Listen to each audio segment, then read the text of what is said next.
Welcome back to Universe Extended episode. I don't know what episode we're on. 23? Is that what we're on? 23, JJ? I think 23 is correct, yes. Episode 23 of Universe Extended, where this week we will be talking all about Mando because we missed last week. So we will be having a conversation about Mando 4 and 5. Heck yeah. Joining me is JJ. How are you doing tonight, sir? Excited to go over some Mando, man. We had some very exciting episodes these last 2 weeks here, so I'm excited to go over them here. I know. I don't even know where to begin because I just really feel like talking about episode 5 right now. Like, I don't even care about, like, I stopped caring about episode 4 earlier. I don't know what to tell you. So kick it off, baby. Kick it off. Where the fuck were we when episode 4 dropped? So this is right after Bo-Katan comes and joins the convert, and she's accepted as part of the group because she has been quote unquote redeemed for bathing in the waters inadvertently under the Mines of Mandalore there and the living waters there. So we come to see a training camp, a Mandalorian training camp, where you see the older Mandalorians training the foundlings, the younger Mandalorians, and training them how to fight. You see them shooting into the water, probably to fend off any particular predators that are in there. You see them doing hand-to-hand combat. You see them training on like face-off, like draws and stuff. And it's a very cool scene to see that part of the Mandalorian culture that they have in training these foundlings and molding them into serious Mandalorians. And we get a little bit of a contrast with Grogu. Grogu is the only one there. He's a foundling, and he's playing in the sand with a bunch of crabs. Which, side note, that kid can literally find crabs and insects on any freaking planet and play with them constantly. That kid, man, and eat them. That I would literally expect them to be like, "Oh, rock crab," you know. And then we get a moment here where Mando says, "You know what? It's no more playtime for you, kid. It's time for you to get serious, and we're going to get you into some training." And he actually equips him with this 3-dart blaster, or paintball blaster, essentially, and he has to do a quick draw duel against another kid. And I kind of laughed at it because he essentially acted like my daughter would have. Like, he was shy at first. He basically gets shot twice in the chest.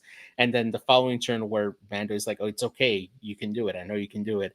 And then he pulls off a jerk move by firing 3 consecutive shots into the kid, which the kid he was fighting off against obviously was holding back. And he performs a dick move by shooting at him 3 times in the chest straight up after he does like the force jump back and forth against this kid.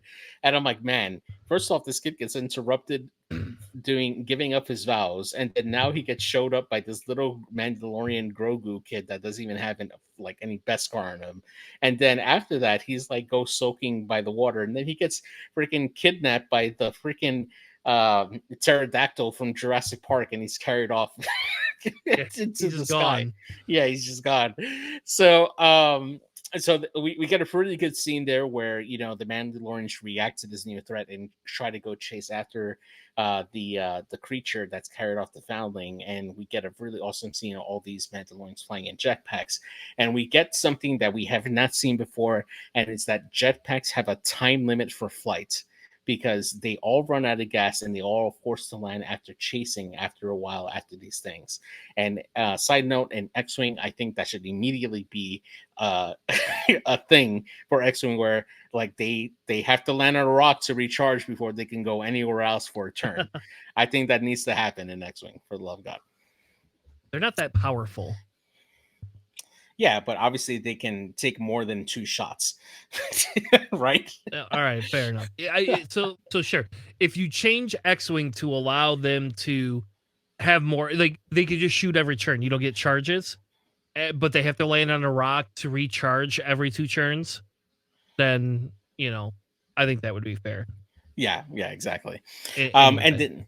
And then we get this really cool shot of Bo-Katan flying the gauntlet to chasing after the creature. And one of the things I really love about this particular episode was the cinematography that they used, because there's a lot of shots that they use, especially the part where the creature's flying into the distance and the gauntlet's flying right behind it, and you see like that haze from the sun as it's setting.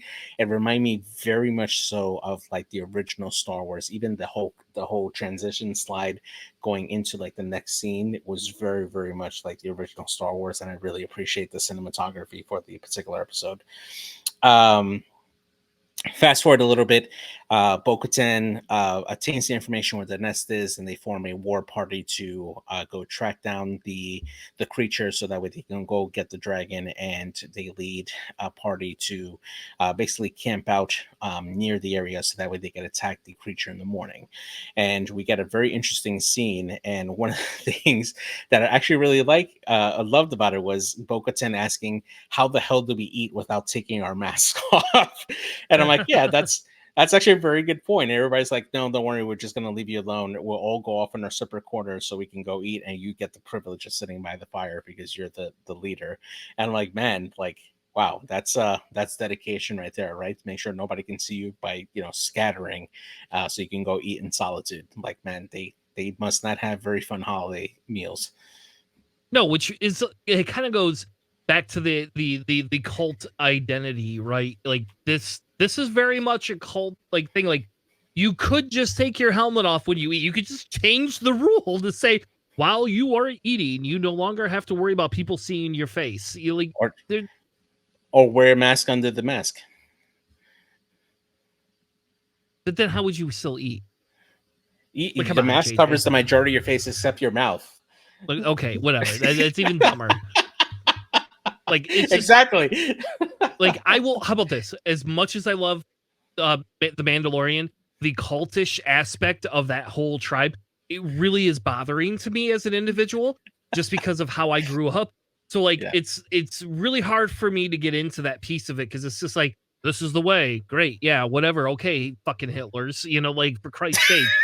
Like at least you guys are good to some extent, but Yeah. like the cultish aspect of reliability has a really really hard line for me. Um, Yeah. but Exactly. Yeah. if you go back to that scene, right, you're going back to the scene. She asked that question. It's a very valid question. And then to some extent, yeah, she's just kind of taking charge of things, and people don't really question it. It's like, and maybe it's because she has a ship, because everybody's like, "Oh my god, you have a ship? You have a jetpack? You have a ship? Like you have a ship that can fit all of us." All I can tell you is while I'm watching that, I'm sitting here going, "Oh my god, there's a million commandos in this thing. When am I going to be able to have double super commandos in a gauntlet so I could just dump them all out on the board?" Like I mean, that was literally the best part. if we ever get the name of that covert and what they actually call themselves, I'm sure that they can make an upgrade where you can make them double pip unique, right? Just for scum. Something crazy like that. Yeah, Um, yeah, absolutely. So we get to the following morning, and the Mandalorians climb up the hill, up to the nest where the foundling was taken. And probably one of the most disturbing parts of it is that you can clearly see other Beskar armor that's been there, and the bones of something that has been eaten before there. So we know that this is not the first time this has happened. And you see the remnants of their failure, essentially, by seeing other foundlings that are dead, and the only thing that remains is their armor that was left behind there inside of the nest there. So we see Paz Vizsla actually cry out, my son, which we get to know that that kid that was being essentially baptized into their convert was indeed his son. Now, is it his biological son? I doubt it. I think it's more like he's a foundling and he calls him his son. But it was kind of interesting to see that break in Paz Vizsla's character, for him to make that emotional type exclamation, and his concern for the the kid that was there. And then finally we see the boss fight essentially for this particular adventure, which is the great bird that comes out and starts fighting all these Mandalorians while taking the kid away. And we get an awesome aerial scene where they're chasing and fighting the bird there, and Bo-Katan manages to get a vibro knife right behind the eye of the bird, causing it to let go of the kid. And then Mando is able to clip the wing, causing it to fall into the water. And then we get yet another Jurassic World reference where we see the bird being chomped by the giant alligator creature that's been lurking in the water, just waiting for it to eat it. And it was very Jurassic World-esque, but it was pretty awesome just seeing that part there. And finally, to end the episode, they return back to the convert, showing that they've rescued the kid, and they bring the three baby birds that were there from that nest back to the covert, so that way they can train them. Now, this had a very big Game of Thrones effect, or at least like to me, it felt like it. She's like Bo-Katan, mother of bird creatures. Like that's gonna be her new title. They write in, and they're gonna grow up, and she's gonna say, "Tank, what the heck was Khaleesi's command?" To essentially like eat people. But I found that part really, really interesting. But the most pivotal moment there is at the end where Bo-Katan had lost a piece of her armor, and she goes to the armor to ask for a replacement for it. She has a very calculated conversation with the armorer, and she speaks to her as if she, asking her if she's ever seen the mythosaur. And the armor kind of responds in a really roundabout way, and she reveals to her that she did to see the mythosaur while she was in the living waters when she rescued Mando, and she asked for the crest of the mythosaur to be added on to her armor for the replacement piece that she has on her shoulder, kind of just like it acted as a really interesting foreshadowing piece. When the armorer is conversing with her, I almost have the feeling like she has met Bo before, and I'm wondering if she is part of Clan Ren. I mean, I could see that, I guess. We don't know the armorer's identity, do we?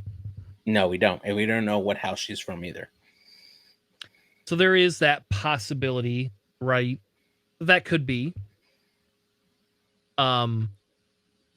When we get to episode 5 in a minute, I think there's some more weird things that kind of come up that put into light possible theories that people have had. But the other piece that we're missing is Grogu has a flashback. And Grogu's flashback is all the way back to the Purge in Revenge of the Sith, right? Yes, that's right. And so there's a couple of there's a couple of things. One, the Jedi Ahmed, right? He, as much shit as that guy has gotten, is the voice actor for Jar Jar Binks. Now, I did not know this. Somebody mentioned this, and then I looked it up, and then I also found out he hosted a kids TV show, and they gave him like a whole Jedi persona and everything. And that's the person that we see rescuing Grogu, essentially. And it's a little different. Like, I don't hate the scene. I like it that there's this whole flashback that we get to see a little bit more of Grogu's past. I like how they tried to de-age Grogu in CGI effects, which this is like dumb to me, but whatever. I mean, he's like an infinitely small child, no matter what. But if you go all the way back, to that, there's a couple of cool things. The starship they get on looks like Padme, a Padme style ship, which would be amazing if we could ever see one. If we see those in X-Wing, I will literally own like 3 of them, and I don't care if AMG lets me. I will field 3 of those fuckers on the table. I don't care if they're generics. No, they're not that big. They're not that. They're a large base ship only. is what they are. Yeah, exactly. I mean, look, if they can make the Ghost, which looks like the size of the Gazanti, a large base ship, we can sure as hell Yeah, have a Naboo. So Catherine's saying it's an H type. So if we can have a Naboo H type yeah, ship that I could fly as a large base ship. yeah, Um, easy. Yeah. yeah, give AMG, get the fuck on that now. Is what I'm saying. But anyway, so we get the flashback. Basically, Grogu gets saved, and we see how why Grogu's alive, and that actually Grogu was officially at the Jedi Temple. That was never something that they had said before. This is 100% officially confirmed that Grogu was there in training. That he was recognized. And if you think about it, if Grogu shows up in Ahsoka or anything like that, it's gonna be crazy because Ahsoka was, while she was not there specifically during the purge, you got to think she had just left. So God only knows if there was interactions or anything like that. Because how many times was she in the Jedi Temple before Anakin went crazy? You know. Also, this kills a stupid fan theory that somehow Mace Windu saved. I hate that theory. I don't know why people think that that's great. Theory. Mace Windu did not save. He was murdered. For Christ's sake. So he's not alive. Yeah, exactly. I mean, we still don't have the complete story, right? Because we do see that Kelleran Beck did essentially fight off a bunch of clones spectacularly, I might add. That was actually a really, really good fight scene of Kelleran Beck taking on those wave of clones that were coming in order to buy time for Grogu to escape. But we still don't know how Grogu went from escaping in the Nubian fighter to being a part of the Empire's research efforts for what we saw at the beginning of Mando season 1. So hopefully we'll get more information on that, either later on this season or perhaps in a following another show that might come up where they'll explore that there. But it was definitely really great to see that part there. I was actually really glad that Ahmad Best was chosen for that particular role just because of the history that he's had and the amount of grief that he was given. And I've actually am a big fan of the Temple Challenge. It's something I actually watched with my daughter, and when I got to see it, my daughter instantly recognized them, and she actually got excited because she saw a character that she recognized from a show that we used to watch together. So that part was actually really cool to see. So moving on over to the later episode that we had that premiered last week, we go back to Navarro again, where we see Grief Karga meeting with some of the, I guess, the land developers as they're trying to improve, I guess, the trade areas that they have on Navarro there to help improve it.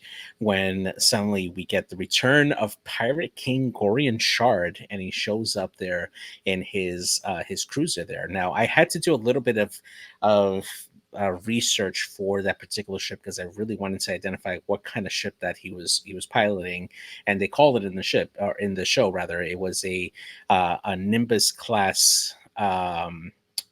A Nimbus class cruiser. My goodness, I forgot the name of it off the top of my head. But essentially, it would have been a ship that would have been available to the Separatists during the time of the Clone Wars. And it's really interesting to see that particular ship. Now, again, we're X-Wing podcast, and I always bring it back to the show. Do we now have yet another ship that both Scum and CIS can use in epic play? And will it be the same size as the Raider is, like for the Empire? You'll never see it. But it would be, I would guess that it was the same size as a Raider, personally. But I don't think we'll ever see it. Okay. If we're being And honest, they're not going to support it. So yeah, I wish that there was more support for it. I think that's just a part of the game that thing could do it. But anyway, we digress.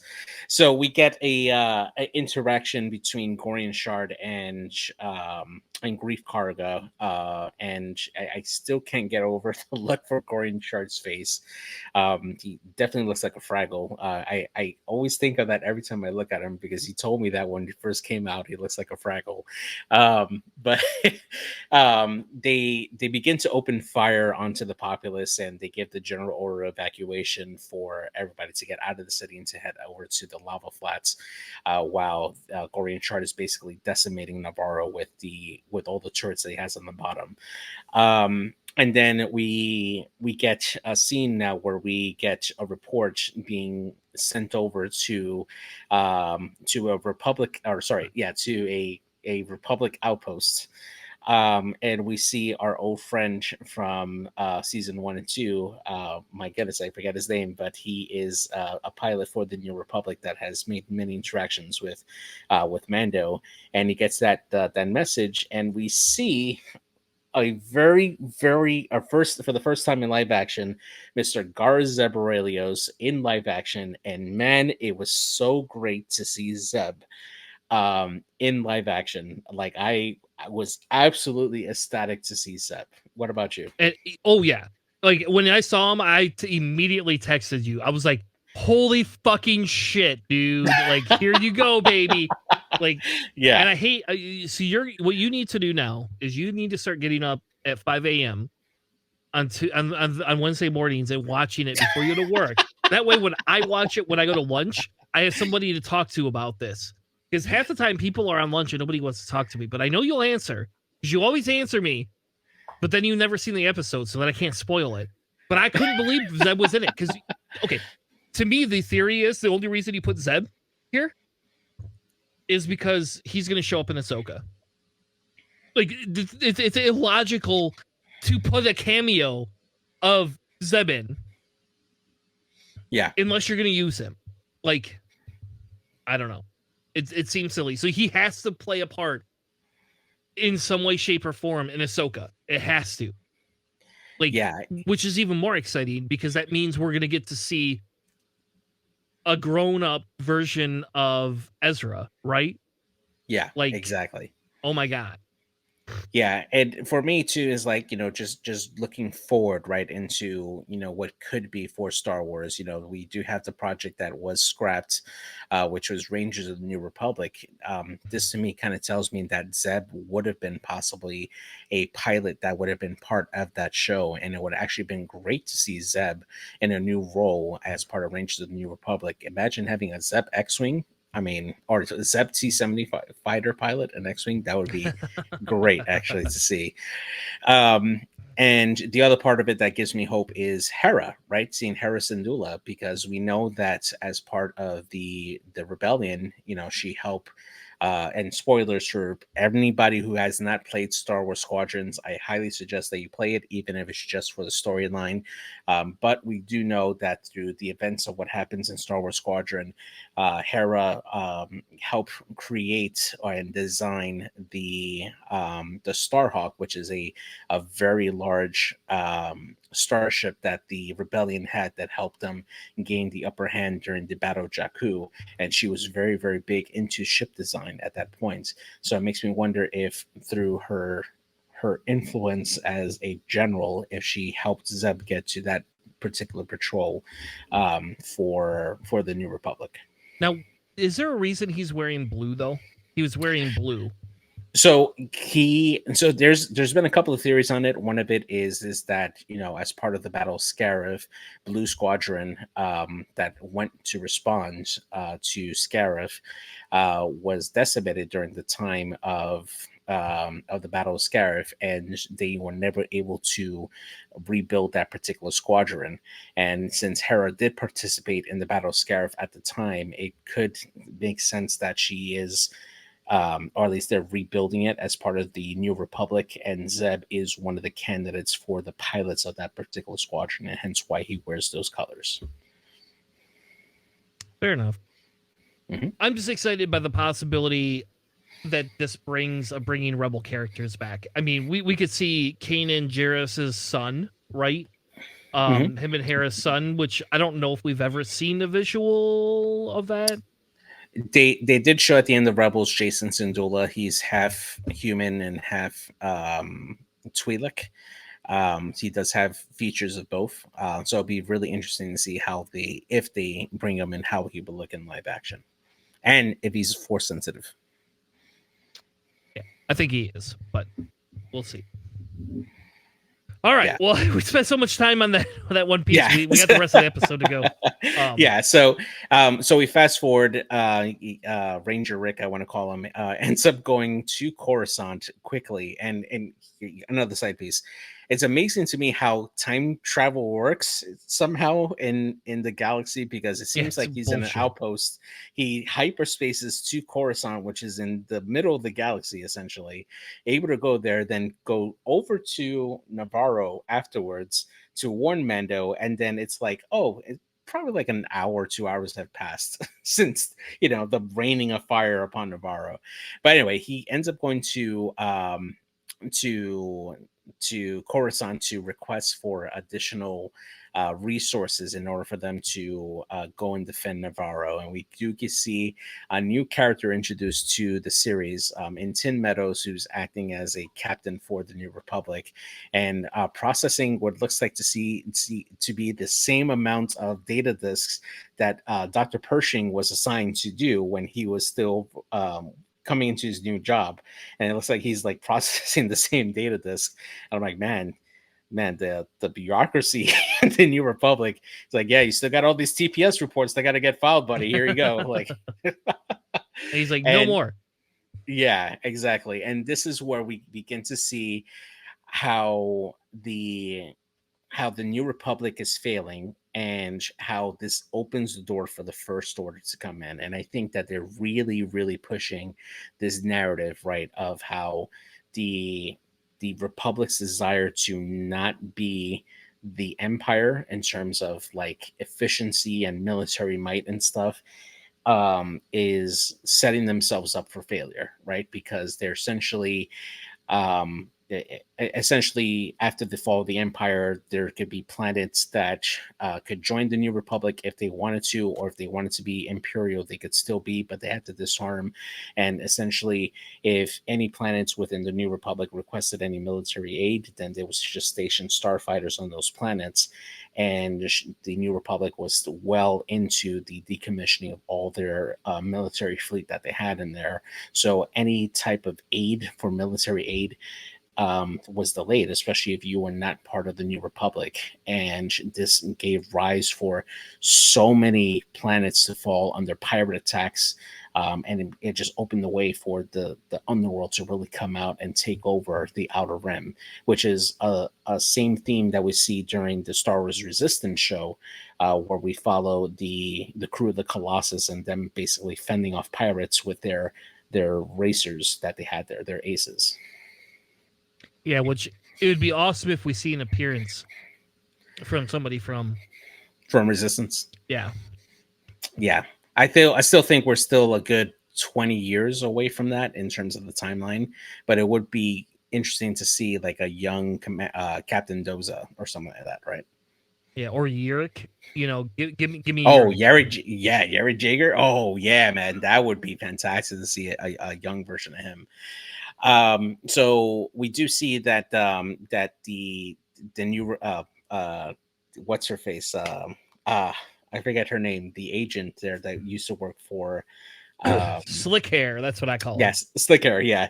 Man, the way that she interjects herself into that conversation when they're requesting for further reinforcements, and she just manipulates the conversation to kind of discourage the help. Man, it makes you wonder what the hell are they hiding on Navarro that they're trying so hard not to let the Republic go there. Yeah, it's almost like they have another cloning facility or something. Yeah, definitely, right? Yeah, which makes you wonder why the Empire, if they treat it with such a high priority to protect it, why isn't there an effort for the Imperial presence to go over there and recover it or secure it? But that's because I think they're so scattered they can't do that. And they have to pick their battle. So I think she's doing it as a covert operation for them, because I think she's working for Gideon still. My theory is there was a specific capture that allowed her to become a double agent type person. Yeah, But I will exactly. say the thing that bothers me the most is that time travel piece, because, and maybe it's because they had so much story to tell in between, but to me that bothers me because it's like they're being bombed and murdered, they all run, and then miraculously everybody's going to show up to try to save them. But it's like, well, hold on, like in real people time, you can't go to Coruscant, have a conversation, get rejected, and then fly back to where the Mandalorians are hiding, and then have a conversation with them, let them make a decision, and then them all go back and somehow save the day. Yeah, exactly. Yeah, they had time to have a committee and discuss it and everything. Yeah, you're right. Um, so yeah, so we do see that the Ranger was able to track down the Mandalorian covert And because how? R5 Yep. has been the rebel spy the whole time Yes. and transmitting And think about it. What does Mando hate more than anything else? droids. Droids. Exactly. This is like, if this does not come up next episode, I'm gonna be super pissed, because this is literally like why he hates droids, and here we have somebody using a droid to fuck with him. Exactly. And here's the thing: is like when they revealed, or when he revealed that R5 was the one that gave away the positioning, I was like, how did no other Mandalorian? Like, I understand Mando, not wanting to shoot R5, but how did any other one of the Mandalorians who have zero ties with the droid or the Ranger not automatically pick up a blaster and be like, Yeah, just kill it. Like, yeah, screw this exactly. droid. Like, who let this droid give away our secret hideout? So we get the Mandalorians who are aggressively anti-Republic, and they basically tell him to take a hike and get out of there. And he manages to, let Mando know that his friend needs his help because the New Republic is not going to be going to Navarro to help them out. So we get a scene where the Mandalorians basically gather in a committee, and they use the armorer's hammer as like, this is the speaking hammer, and whoever holds the hammer is allowed to speak in this thing. I found that friggin' hilarious. But Probably the biggest surprise there is that after Mando gives his speech to try to convince the rest of the convert to go and help out Navarro, even though they were literally chased out by Grief Karga, he's like, you know what, they need our help, and they have a tract of land over there that they promised us that we can go get, and we can go live over there. And then Paz Vizsla gets up, and I'm expecting him to go really hard anti, help him out, and then all of a sudden the man just like, he's like, these people shot at us, they injured some of us, they chased us out, they made us live in the sewers, and now they're asking for our help. And why should we do it? Because we are Mandalorians. And I was like, oh snap. Like, that was like hands down the best part of the speech for that entire episode. I really love that Yeah. part from Paz What he Vizsla. what he means is, Mando saved my kid, therefore we should help him. Yeah, exactly. And in the actions of Bo Katan now from the previous episode help guide that narrative, right? Because if Bo Katan was in there to help save his youngling, or his foundling rather, then the Mandos would have never agreed to go to Navarro and help out Grief Karga and the crew. And that's where that whole story comes full circle there, right? And then we get another we get everybody heading out towards Navarro to go help him out, and we get a scene again where we see Navarro completely overrun by the pirates. They're basically looting all the places, consuming all the food and stuff. And then we get the battle plan where Bo-Katan is helping plan the attack on the pirates over Navarro. And we get the plan where Bando's supposed to go in, draw all the snub fighters, and then Bo-Katan sneaks in and drops the Mandalorians in to go and attack this, liberate the city while they go finish off the pirates there. And we get treated to a hell of a scene, seeing we seeing Mando really opening up the N1 starfighter and seeing what he could really do as a pilot. And I gotta say, he's definitely gonna be an I6 when he comes to X-wing now. I mean, he's got to be an I6 now. What do you think? Yeah, probably gonna be an Isaac. Does Yeah, he have the it is same like ability? no, he's not gonna have the same ability. It's got to be something crazier. It's got to be something to do with his maneuvers. Like that ship just did things an N1 does not do at all. Like Yeah, insane maneuvers. Like it should come that with its dial own is not going to special be the same. template. Yeah, and I think it's going to have his own special dial. I don't think it's going to have a standard N1 dial. Yeah, it would be silly if it did. I mean, taking out those snub fighters so well and being able to outmaneuver the turbo laser cannon shots from the Corsair, it was just so good to see that particular space battle. And then finally, when he was able to draw the attention away from the city, Bo-Katan able to use her drop seat base to let all the Mandos come in, and we get treated to a really satisfying ground battle. Where we see the Mandalorians use all their tools to rope and tie and shoot all these people, and we get a point where they're caught in the courtyard. They're kind of sandwiched in. Paz Vizsla jumps in with his heavy laser cannon and just starts wailing away at the reinforcements. And then they are pinned down by a tower turret.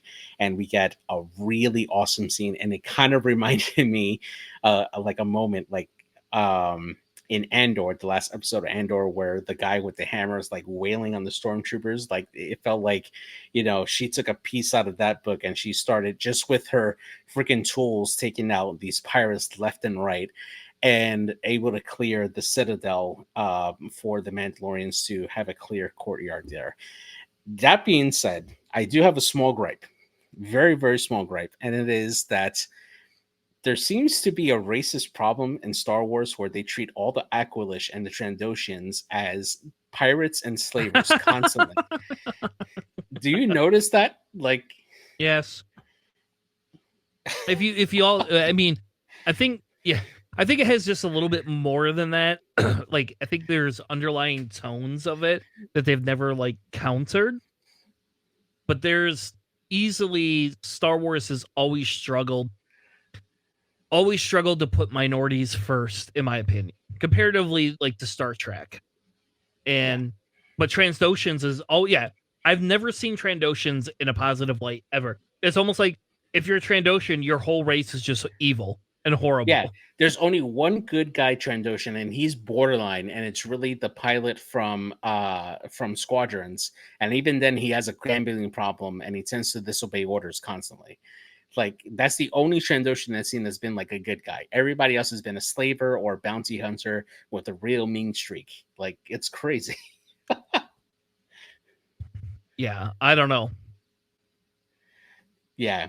So finally, we go back to the battle, and Gorian Shard is going nuts. Right, he's losing all his snub fighters left and right, and then finally, his captain of his fighters decides to just bail out and leave him as Bo-Katan joins the fight, and both Mando and Bo-Katan use the gauntlet and the N1 to finally.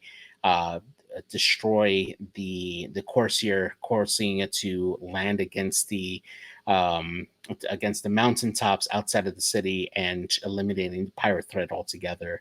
And we see everybody, all the Mandalorians reunite with Grief Karga, who I found kind of hilariously when he introduces himself as Magistrate Karga, and then his droid had to correct him, "Hi, Magistrate." Yeah. That was a nice little reversal there, and then him ceding the entire land west of Navarro to the lava flats for the Mandalorians to live there and essentially be the protectors of Navarro, right, for their actions. Do you think this is the start of the rebirth of the Mandalorian Empire? Yes and no. I think it all depends because they could also be setting us up for the fact that there is some Mandalorians that are going to betray them. or there's Empire Mandalorians. The super commandos that we saw in Rebels. Yes. And I don't believe in Rebels they eliminated all of them. I haven't finished a second watch through of Rebels. I'm rewatching Rebels again, actually. In anticipation of the Ahsoka show. Um but I think there's a possibility that there is some people in the Mando covert that are going to betray people, and maybe even a high ranking one whose name we don't know.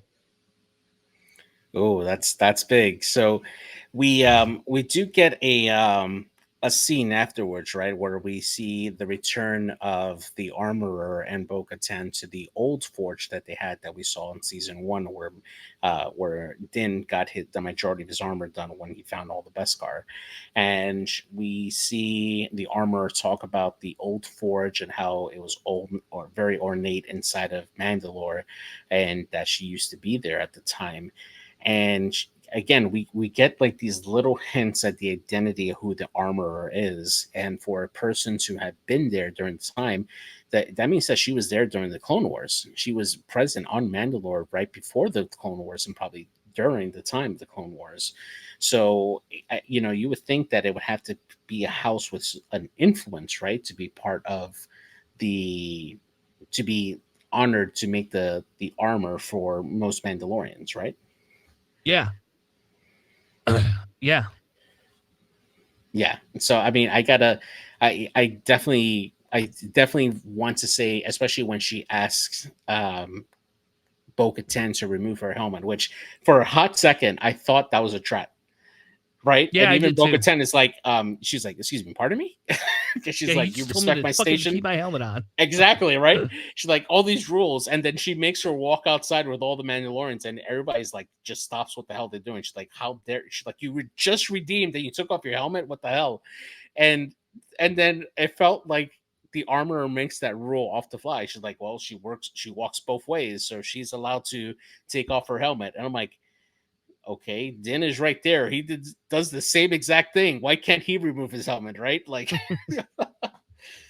and essentially she tasks a Bo-Katan to go out and basically start to unite the remaining factions of the Mandalorians, so that way they can all come together and walk the way, right, according to how she spoke. What do you think? Do we start thinking now that the show The Mandalorian is really about Bo-Katan, or are we still talking about Din or even Grogu? Well, the bigger theory I think is Grogu's going to be the one that tries to unite everybody, right? Like cuz he's a crossover between a Jedi and a Mandalorian, right? So I think it's hard to say. I think there is a goal of going back to Mandalore. There is a goal of trying to take it back over. But because none of them really show up in very big ways, I almost feel like we're leading up to this a second Mandalorian war, where essentially this is orchestra. Okay, here's my way out crazy view. We only got 3 episodes left, but to me, this is a way of Moff Gideon's faction setting it up to eliminate as many Mandalorians as possible, get the dark saber, get Grogu all over again. That all of this is just a setup to murder a bunch of Mandalorians in hopes to kill Mando and get Grogu. That's my theory. Okay, all right. So then after that particular scene, then we treated into what I felt like was like a bonus scene, right? We get the ranger making a deep space dive, and he ends up coming upon a broken lambda shuttle that was obviously attacked. And I gotta say, once I saw the lambda shuttle, I'm like, man, I really miss that ship in X-wing. It really needs to be remade, man. Please, AMG, Yeah. do it. But it was great to see even a broken one, a broken lambda shuttle, and we get to know that this is the shuttle that was transporting Moff Gideon to his trials. And we know that now for certain that the rumors that he never made it, that he escaped, is true. As we find out that the whole time these R4 or R3 astromechs have the ability to launch that tiny little probe out of their heads to go scan ships in space.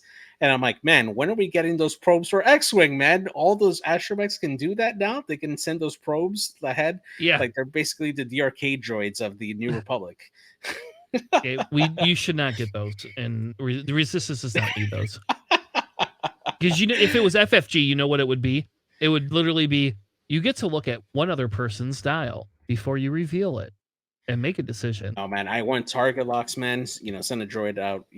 Get a target lock. He didn't take target locks. He was just looking. You can scan a ship. You can lock onto it, man.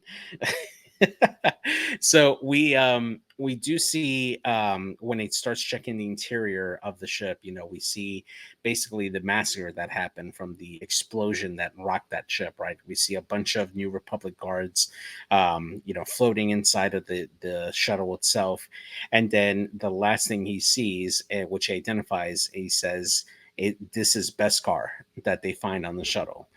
And then that's how the episode ends, with the Ranger finding the Beskar aboard the ship. Now, here's my initial reaction. Why the hell would a Mandalorian just say, oh, here's my Beskar, we're just going to go ahead and just leave it here as clear evidence that we were here and we took Moff Gideon? They wouldn't. It's dumb. Exactly. Like, I thought that was stupid. That's exactly my reaction. I was like, okay, this is like an obvious plan, right? But then, you go back to 3 episodes earlier, when Din was exploring the caverns, I originally thought, that helmet he picked up before he got captured, that looked very much like a Super Commando helmet that he picked up that was all charred and stuff. So it makes me think that they're leading to, the Mandalorians that back the Empire are still part of the Empire. Could we see the return of Clan Saxon coming back to get Gideon back? Yes, and again, that's my theory. Again, what's my theory is that the whole, it's all set up. So I wonder if we're going to see like descendants of Clan Saxon that would have potentially had Sabine's weapon, and if they were able to recreate it. Like, that would be interesting to see if they're able to do that.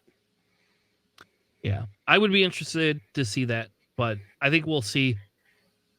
I don't know. We have 3 more episodes left, so I think it depends. I don't know if they've released runtimes yet for any of them. Not that I know now. But I would love if somebody would leak that. It would be nice to know. But heck yeah. I mean, it's going to be weird. Bad Batch is done. We will recap all of Bad Batch. We will do that. I don't know when. I don't know when, but we will do that at some point. And then obviously we will continue with our Mandalorian season 3 discussion. So, yep. So we got 3 episodes to go. Any crazy predictions for what we're going to see for the last episode? I already gave you the crazy predictions. Oh, like crazier than what I've given you? Yes. Yeah, with the new information that we have for the last 2 episodes. I would say Bo-Katan is going to unite the remaining ones, and I don't know. Did they redo it for season 4 yet? Not that has been official yet. No. Because to me, you kill Mando off, and she gets the Darksaber back, and you kill Moff Gideon, and he doesn't get Grogu, and Grogu goes in hiding. There you go. I want to predict that we see the return of Danny Trejo and the and Boba Fett on his giant Rancor. Going through the crystallized fields of Mandalore to battle. Can we get the Wookiee too? Oh, Chris Anton? Oh yeah. Can we get Chris Anton? I want Chris Anton back. Actually, I don't give a fuck about anybody else from that show but Chris Anton. I love that Wookiee. No, I want to see the Rancor face off against the Mythosaur and then lose. That's what I want to see. No, that's not going to happen. You could just eat it, dude. So what? I want to see it get eaten, man. All Come right. on. You want to see Boba Fett get, how about this? Here's the lulls. Boba Fett gets eaten a second time. Yeah, right. He gets eaten for a second time. That would be great. And then Mando inherits the fire spray.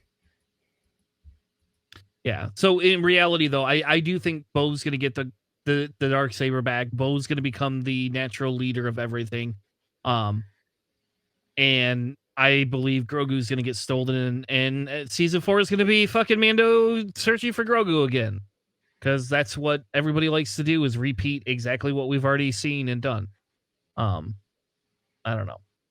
I don't know. I just hope that, for the next season, there's a time jump like 20 years in the future, and Imperial Star Destroyer with a planet killing laser is there, and Mando now has to go take down the Final Order. That's what I want to see. Fair enough. That would be cool.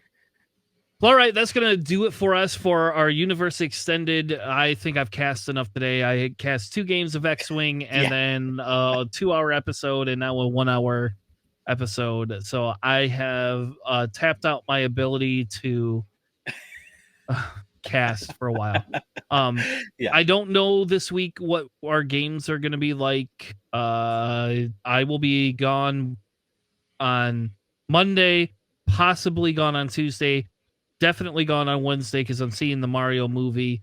Me too. With my I kids. cannot wait to see that. Yeah. Yeah, we got tickets to see it the day it came out, after my wife gets out of school. And then Thursday, I will be on Nickel City playing my matchup. I scheduled it while we were airing our show. So my matchup is Thursday, Game 3 on Greg's channel. So yeah. And hey, if Greg is not able to fill a spot, I will gladly face off against Crispy, even though we're technically not paired this week. But I would glad to have an exhibition match with Crispy if he's available too, and if Greg doesn't find anybody to play. So, does that mean we get to count that as a win if you win? No, unfortunately not. Oh, that seems silly. Sad. Anyway, this has been the Universe Extended, episode 23, Mando season 3, covering the episodes 4 and 5. We will be back next week covering episode 6 of The Mandalorian. Thank you all. Have a good night, and we'll see you soon.